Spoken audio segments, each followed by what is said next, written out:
My name is Sasha, and I started selling microgreens. I think that's how I started selling veggies. I was working on a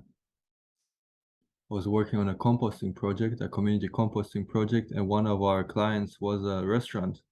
And I just asked the owner if he could be interested in buying some microgreens because I was just experimenting at home because I just saw some videos on YouTube on how people making lots of money through microgreens, so I decided to try that.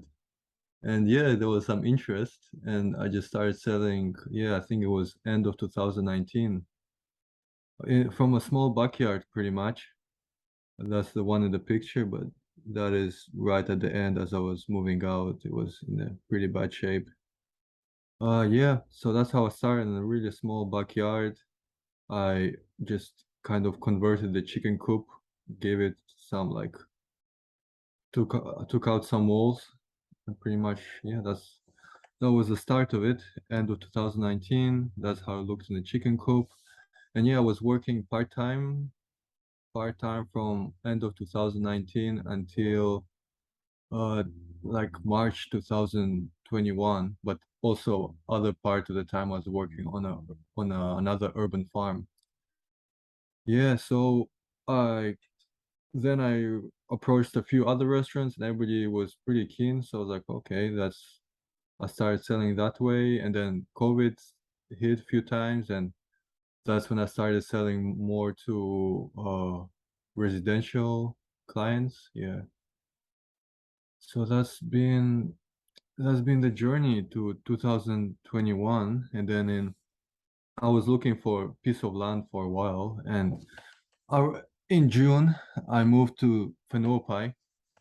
I found this block of land in a deserted greenhouse that's been there for like over 20 years. And the owners really were not doing anything with the land or the greenhouse. It was just all deserted, heaps of rubbish there. And yeah, so that's the land I started working on. And yeah, that's how it looked inside the greenhouse. It was a lot of work that had to be done to kind of, get it into shape. I mean, it's still work in progress. That's how it looked in December 2021. And yeah, that's around when I started a CSA program as well and selling more veggies to restaurant. Yes, so and I started working full time on the farm from March 2021. And now it's a bit bigger than that. And there's over 400 square meters of productive beds. Yeah, so that's the situation. Um, I guess what inspired me, what my motivation was, um, I guess just feeling in some way helpless in what's happening to the earth and how it's being neglected in some way, something that is so, provides us with everything really, and yet we turn back and abuse it. And I really wanted to work with my hands as well. And I guess that's why I started on this journey in regenerative farming. Yeah, and where I want to take the farm is to have more of community involvement. Um, Now I have a few volunteers that come every week, but yeah, I want to hopefully be in a position in the next few months to hire someone full time and expand the CSA. Yeah, I find it much more rewarding in some ways to work with people directly. I don't know. I find it more rewarding than working with restaurants in some way. And I want to grow some more substantial food, maybe go into grains or something.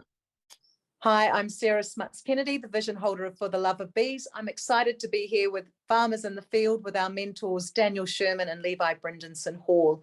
Today, we're mentoring Sasha from Urban Leaf. So what I've got out of the Earthworkers program is the power of biology, and that we do not need to rely on the synthetic inputs and all the chemicals. And actually, the power of biology is so much more resilient and powerful than the chemical approach. I'll ask my question. I want to just know what polycropping situation I can put my strawberries in. So I put this bed in June, but as you can see, it's a monocrop. And I was thinking maybe next season or maybe later this season, maybe I can change some things around in maybe adding an additional crop that can, stick to the same time frame as the strawberries, maybe 1 to 2 years in the same bed. Yeah, if you guys have anything to add to that. Yep, surely do. So strawberries, really interesting crop, really commonly grown commercial crop. And if we look at how they are and how they grow, the first step with any sort of polycropping decisions is to imagine how long those plants are going to be in there for. So they could be in there for quite a long time, as you say, 2, 3 years. And so the other thing is they're picked quite intensively and quite regularly, and they don't grow tall. Okay, so if we're gonna start to put things in here that are gonna grow tall and compete with them, then what we need to do is we either need to A, harvest those things out, or B, ideally we don't plant something that's tall and that actually grows to the same height as them. So my first recommendation for strawberries is that there is space there to put. So the first thing is herbs, perennial Mediterranean herbs, sage, oregano, thyme. All of those ones basically grow to the same height and the same bushiness as a strawberry, and you could fit them in at exactly that same density that you've got growing there. Furthermore, they're very fragrant plants, and I believe that they will help to deter pest insects and to provide homes for, beneficial insects that are going to help you with your strawberry problems, with your strawberry production. So I'd look at chucking in sage, thyme, and oregano, and they're beautiful bunches in the market garden context. They, especially if you prune them regularly with your strawberries, they'll grow to around about the same height. The other thing I'll say is there is annuals there as well that you could biff in amongst your strawberries. So radishes and coriander. So just looking at those pull crops, I would plant radishes and coriander, and then I would do sage, thyme, probably not rosemary. I imagine you could do rosemary at the ends of the beds, but I wouldn't chuck something big like rosemary through it. And then, yeah, you've got those sort of small root veggies that you can pull out, and then you've got coriander that you can pull out as well. But yeah, just that would be my immediate recommendation. Yeah, I like the idea about the sage and oregano and those perennial herbs. Definitely. Mm. Yeah. And I've also got some problems with gray mold. I'm not sure if like a lot of the strawberries I got had actually died from a gray mold, and I heard from other growers they had a lot of the same problems. And I'm not sure if there's anything more to do apart from the foliar feed and step 2. So I mean, grey mold usually refers to botrytis, which basically attacks very weak plants. It's in itself, it's not a particularly strong. So you're talking about the browning on the leaves there? Yeah. Okay, that is probably more likely to be alternaria or anthracnose or something like that. That's not necessarily the symptom of botrytis.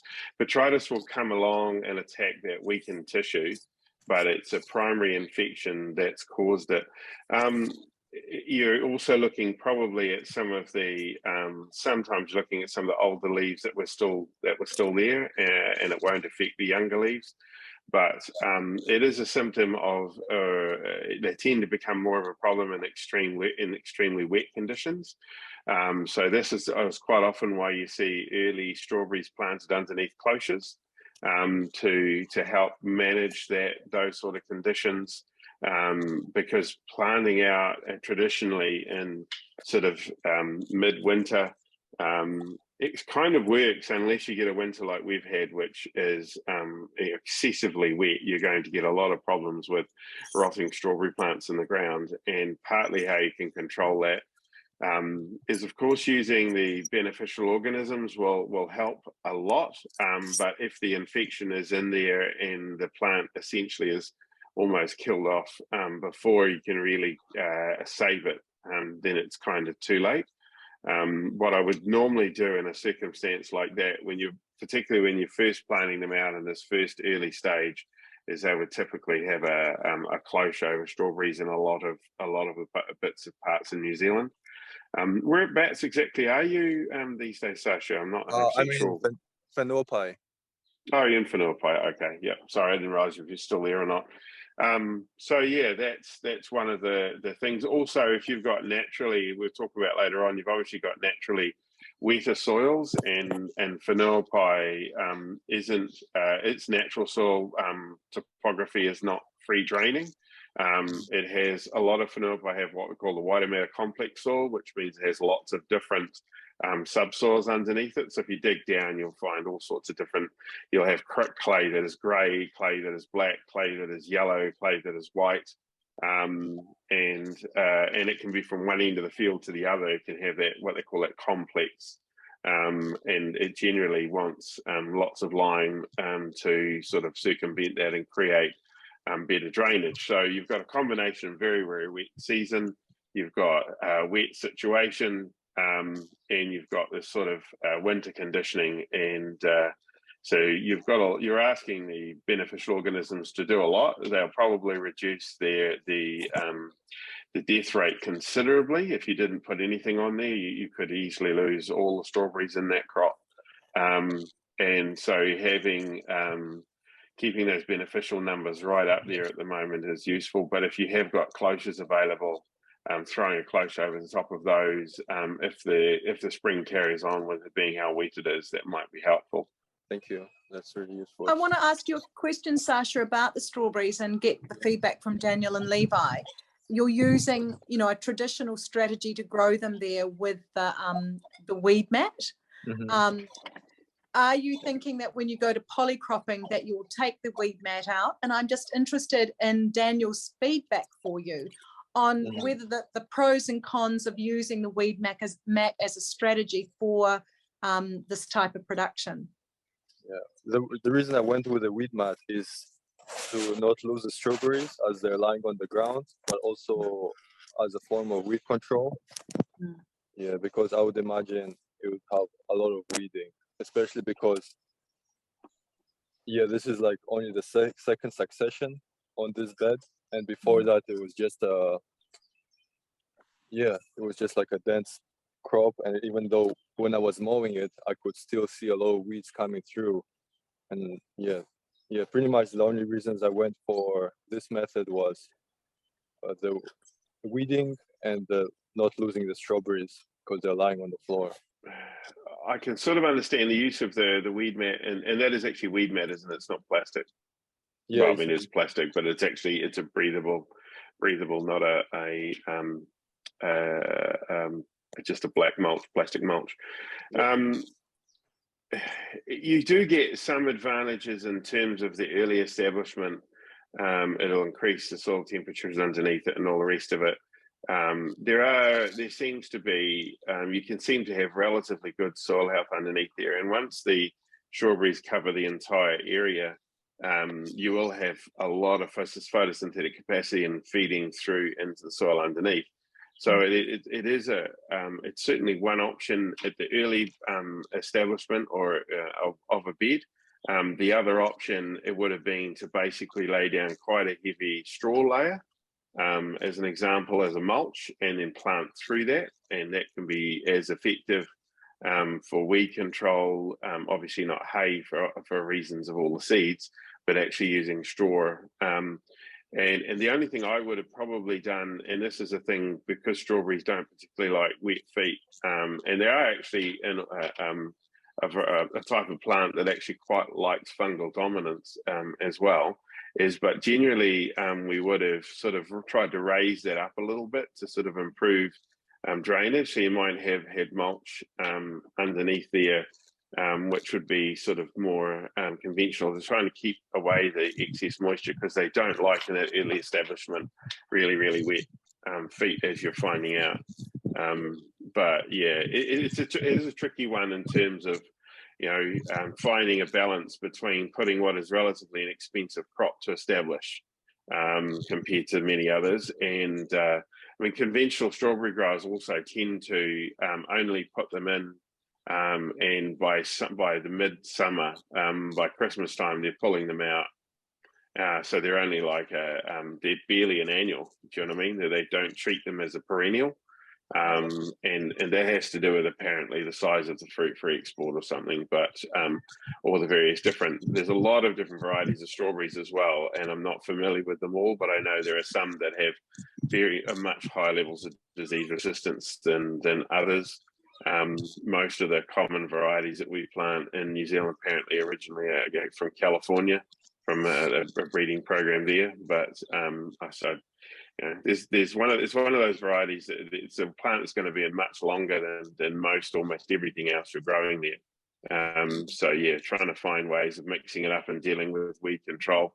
I kind of understand why you started with weed mat, but I think long term you'll be able to avoid having to use that over and over again. So Daniel, when you say mulch, what you're talking about is rotted down wood chip? Yeah, possibly just something that would lift up and create a little bit of a mound effect underneath there. So yeah, something like rotted wood chip. In some cases, they've just used sawdust, rotted sawdust, and something like those sort of things. But yeah, as I said, even using the mulch over a period of time to sort of try and build some sort of bit of a raised mound is usually what they do with strawberries. So I think there's a pretty good reason for that in terms of health and management of the plant. So you think you mean like putting the strawberries directly into mulch? Yeah, possibly. As I said, if you've got a rotted mulch, but it's a mound, so it's a raised. You're kind of creating a bit of a raised bed. As I said, it's particularly. That's really the almost all of them are grown in that way. Wherever you see them anywhere in the world, they're all in some form of raised structure in terms of what you've done to the soil. So that's just the only thing you're going to deal with. I said the problem you've got with vanillapie soils in particular is they're generally pretty wet and sticky types of soil. So you need that sort of raised area to really manage strawberries effectively over a period of time, because otherwise, as it gets wetter and you get wet periods in it, you'll just slowly lose plants here and there until in 2 years' time, 50% of the plants are gone. And the conventional way, I mean, like I drive past a few strawberry farms when I'm around the city, and what I've seen a lot of them do is kind of just put the soil together kind of through tilling. Yeah, right? They do that using rotary hose and have a mounded tailboard which creates a mound, and they cover that with plastic mulch. I'm not saying all of that is good, but in terms of actually creating some sort of raised structure that they then plant the strawberries in, it's kind of one of those things that's evolved over a long period of time that pretty much I think you struggle with their wet feet. Otherwise, they're just a plant that naturally grows. They're actually naturally a forest plant, so they grow in a forest floor situation, which is naturally drier. There's huge amounts of mulch. They like fungi. They like woody materials, that sort of stuff. So you can build quite a nice mulched sort of windrow for them to grow in over a period of time. It's just not obviously don't change what you've done now, because you're just going to go backwards. But if you're looking at doing that in future, I would probably try and create some sort of raised mulched row, even if you did a long compost pile in situ and ended up with a raised bed on top of the soil. You got a sort of a mound, you know, like a really long, low mound, and then covered that and planted into that. And it actually loved those conditions. So Daniel, what is the mineral that's going to fill the fruit? It's potassium. Any again, out fruit of the wood chip. Yeah, anything that's fruit, any tomatoes, potatoes, anything that's forming a fruit is hungry for potassium. So strawberries are no different in that regard. So again, having that rotted wood mulch as part of that you know, windrow, the raised bed underneath is going to help them. One of the reasons, even straw, when you put straw in, the one thing that straw gives off, the nutrient that straw releases, is potassium. Right, so that mulch is high, very high in potassium. As soon as you put it down in between, it very, very rapidly releases potassium into the soil around it, which you don't want to avoid, because here you've got weed mat, and you're not going to introduce any sort of mulch to that, because you're not having to suppress the weeds, but you're also losing the opportunity to actually increase the potassium, and that can get a bit tricky over a few years, getting potassium in through that weed mat layer around those plants. If for a long period of time, if it was exposed soil, it's easier to manage. So the other question I would have is that, yes, you're in those really complex white matter soils, but if he starts to do the polycropping, so and you know, there's a wet feet issue for the strawberries. Once he's introduced the sage and the thyme and those other plants, they're actually going to also help with that kind of waterlogging, aren't they? They'll have, actually, in this particular case, they have very little effect on on clay, and because the complex nature is all the different types of clay, and that makes the white matter complex so complicated to grow with, and it struggles with drainage. And typically, there are all sorts of things that have gone over the years. But yeah, having biodiversity in there will improve the topsoil, and it will increase the amount of topsoil, and over a period of time, certainly it'll help to a certain degree. But a lot of this is about soil chemistry and adjusting the chemistry in this case, in terms of having lime is the most effective, cost-effective way of correcting the issue. And putting that into the process, and it does often take quite a lot to get that right, because you're just inherently starting with a very unconventional soil type. And the only reason I know that is because I grew up in the West Auckland and Whenuapai, so I know those soils very well. Do you have another question for us, Sasha? Well, I guess I had a question about waterlogged soils, but I think that was kind of answered, because there's another part of the section over there that I'm planning to start planting into soon, and yeah, it has a waterlogging problems. But I guess what Daniel just mentioned with the lime and polycropping, but I guess I'll have to get a soil test to make sure how much lime is needed. Yeah, I mean, we can have a guess at it if you're wanting to do it quickly. In terms of, we used to have the old rule of thumb was like a tonne per acre per year for a while. But yeah, if you do a soil analysis, you have less guessing, and it's more accurate to understand what the problem is. Sometimes those older blocks used to have tile drains. Depending on where you are in Whenuapai, we had one block that we worked on years ago, which had tile drains in it, but we didn't know that, and we damaged some of the tile drains, and this created sort of ponding issues in different places. And it wasn't so much that, so the drainage was there, but sometimes people don't actually, it's been put in so long ago, they don't realize it. So yeah, it kind of depends, because quite a lot of Whenuapai at times has been used, actually growing in some areas, growing tobacco, believe it or not, many years ago. And there's been a lot of horticulture going on in that area, so there's often a lot of different infrastructure kicking around in those old blocks. Did So you say there's a few Daniel things to look for. tall grains? Tiled drains, they're clay tile pipes. Oh, And they lay them down in the soil, and they used to lay them down, and they're up to a meter and a half deep. Sometimes they come shallower to the surface depending on it, and the idea is they would take the excess water away, and that was done in the years before they really understood soil chemistry. So they would always look to fix drainage with physical things. They'd use mole plows or subsoiling or ripping of the soil, no coil drains, tile drains, all those sorts of things would come into it.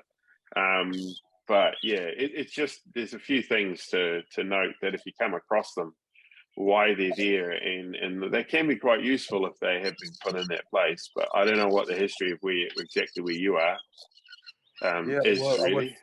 sometimes I found stuff in the soil, but I'm not sure if it's the tile grains, but it was just like whitish, like quite whitish. Yeah, I don't know. I'll have to look, but I did find Is some. it like they're like a terracotta type clay tile? They're or a pipe, and they can be very white, and you can find, and if they've been broken over the years, you'll find bits of it in the soil. Your primary question I think you had still there was, what could you plant in terms of helping boggy soils, in terms of helping drainage? You know, what would tolerate those sorts of things? I mean, it's aggressively deep rooting sort of stuff, but I guess it might also be the time of the year that you plant it.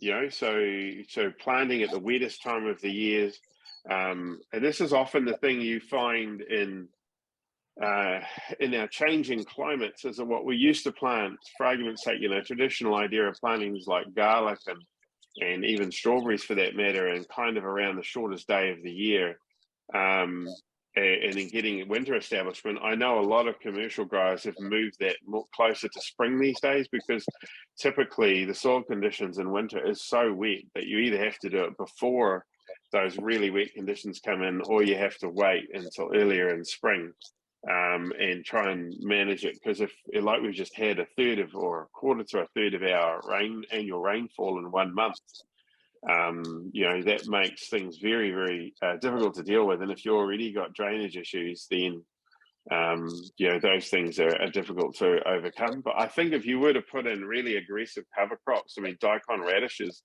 one thing that I would think is really good at breaking up soils.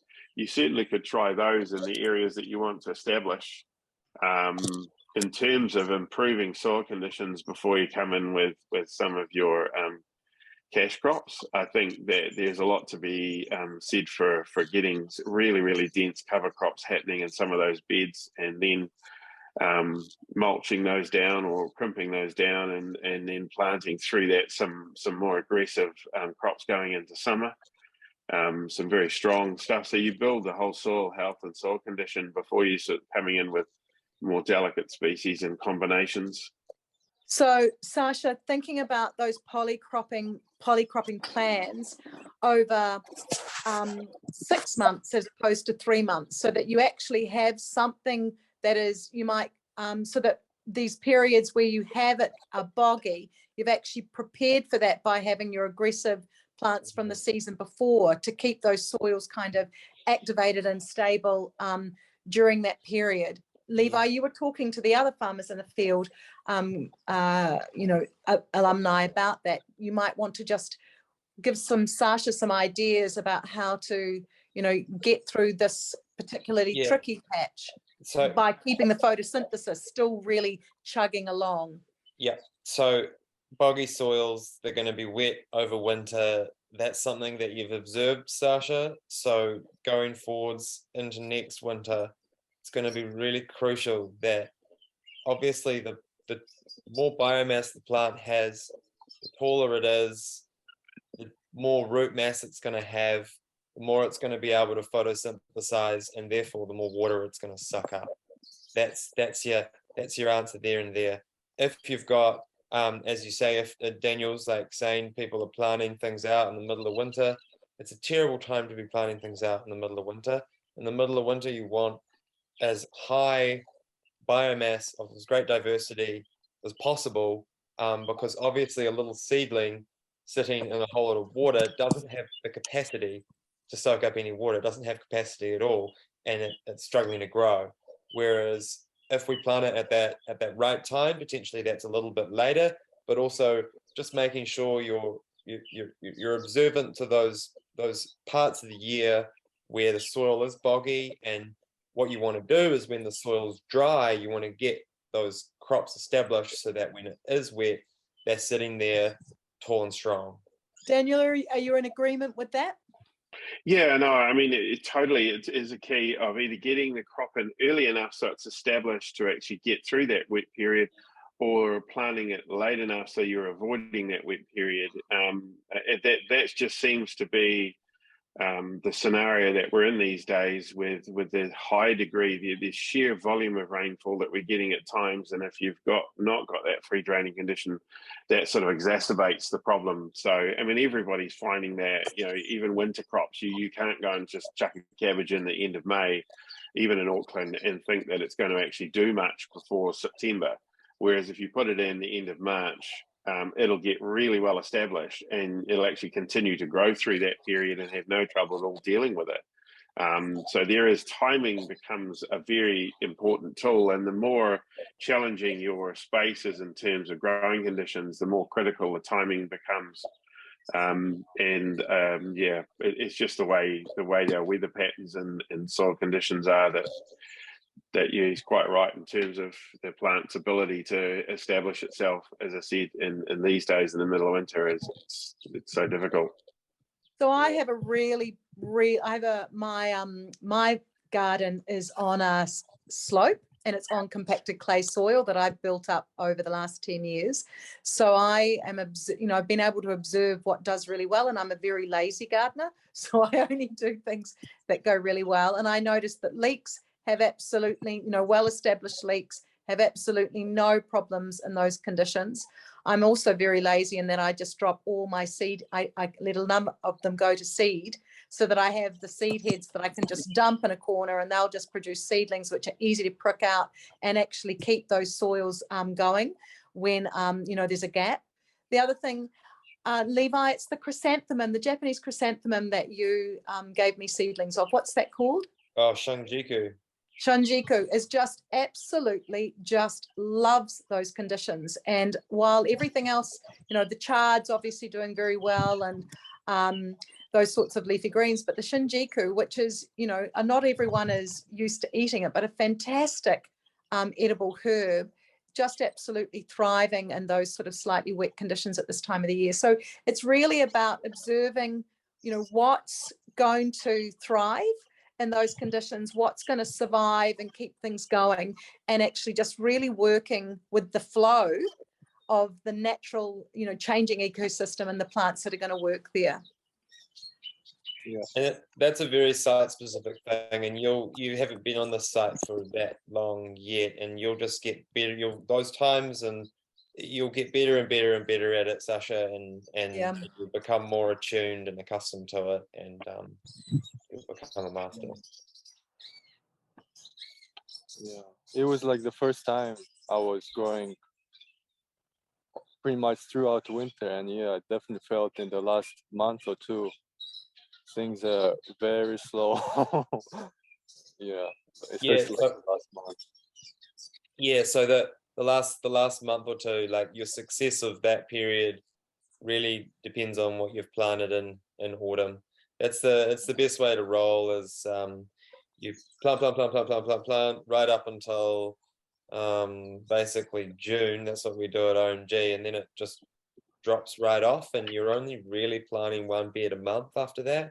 You should just be harvesting through winter, really, to avoid that situation where you're planting out seedlings in the dead of winter and they're just going to sit there in boggy conditions and not grow. Still great though. Just really want to commend what you're doing, Sasha. It's so impressive. You did the Earthworkers course now in 2020, I think, and you've undertaken a really substantial project, and you're learning from a standing start, and we're just really glad that we can support you in this way, and give you the kind of steer in the right direction. So just keep using the network to keep supporting yourself. Well, thank you so much. I mean, the support I get from you guys in the network is, I wouldn't be able to do this pretty much. The information and the support and the experience from the network and from you guys is, yeah. I wouldn't be here without you guys. Yeah. What Levi mentioned about thyme, oregano, and the perennial herbs, I think that could be really cool addition to creating a polycropping situation with the strawberries, but also the mulching underneath the strawberries for the potassium, but also creating that filtration and avoiding the boggy feet that the strawberries don't want. That was a pretty good input, as like really useful input as well. And then the dealing with the water logging soil in Fenuopai and the techniques to do that, that's been something to think about as well as I go ahead. And also farming in winter, yeah, just thinking of that as well as getting out of this winter and planning ahead. Yeah, so I really got much more out of it than I thought I would. Thank you. Thanks, Sasha. Thanks up. Thanks, See you later. Sasha.